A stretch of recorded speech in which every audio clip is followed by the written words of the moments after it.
My next game is going to be Cooperative.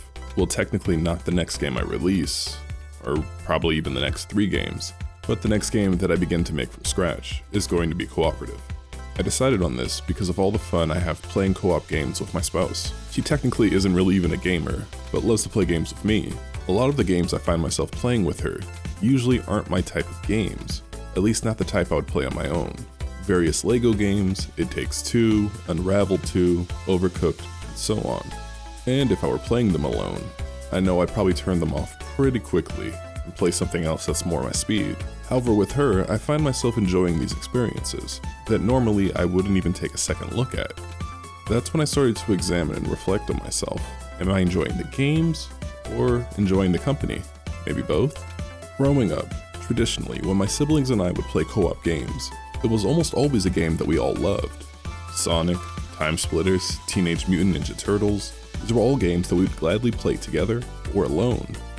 Over school break, my younger brother and I played Time Splitters 2 literally all night long in co-op, fueled off nothing but cake and the desire to beat Neo Tokyo, being totally unaware that you're supposed to use the handheld map in order to avoid cameras. Probably should have read that manual. This game brought us hours of laughs, surprises, and entertainment. However, I still would have had a great time doing the same thing on my own. It was the same when my older brother and I would play co-op in Halo, or when my cousin and I would play co-op in Gears of War. These were all great games, and considered classics to most gamers who experienced them at the time.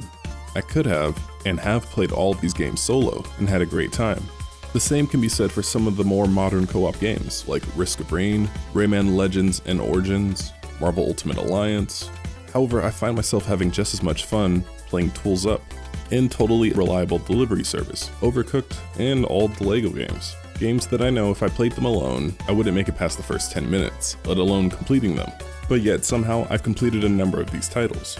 That's when I determined that some games are only as fun as the companion that you're playing with. Now I know that sounds obvious to some of you out there, but it's not something that occurred to me until a few years ago. See, growing up in a house full of people who all played games, I sort of took it all for granted, and I only ever examined the games. That was until I played Overcooked. Now, I won't detail what Overcooked is, but just as you know, it's a fun co-op game that can be played alone, but truly shines when you're playing with others. And it can be fun and chaotic, especially when you're playing with 3 other people.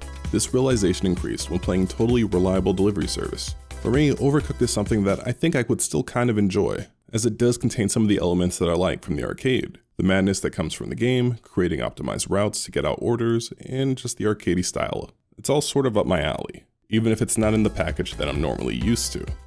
However, Totally Reliable Delivery Service is 100% out of my wheelhouse. Weird floppy physics, purposely bad controls, and even some other things like poor optimization. In the sandbox style, it's all just far from my norm. Even the style of humor that comes from playing these games are not up my alley. I can only laugh so long at slapstick physics before I begin to roll my eyes. However, when playing with my spouse, it unlocks something new. She would discover a new vehicle in a different area, and I would race to where she was to try to steal the vehicle from her. We would try and fail again and again at certain missions because of the poor vehicle controls, and just laugh at our giant vehicles tipping over for the most silly reasons, or watching our characters clinging for their lives, holding on the handles of an airplane. I tried playing the game without her during one of my lunch breaks, and I was just bored. The game was still the same, and it ran even better because my Switch was no longer trying to render 2 screens, but I wasn't having any fun. That's when I realized the game itself wasn't fun to me, but that it contained the ability to create fun as long as I had the right partner. This is where I decided that my next game would be co-op. I mean, it will allow you to play the game alone, of course, but co-op will be the driving force of the game. I also learned that throwing in chaos into the mix through a bit of looseness adds more fun. For example, a floor that makes you slide a bit, pushing each other when you're running, and the ability to temporarily put your allies in a helpless state momentarily. It all just adds to the fun. There needs to be some sort of level of confusion and tension to make sure that your players are always on alert.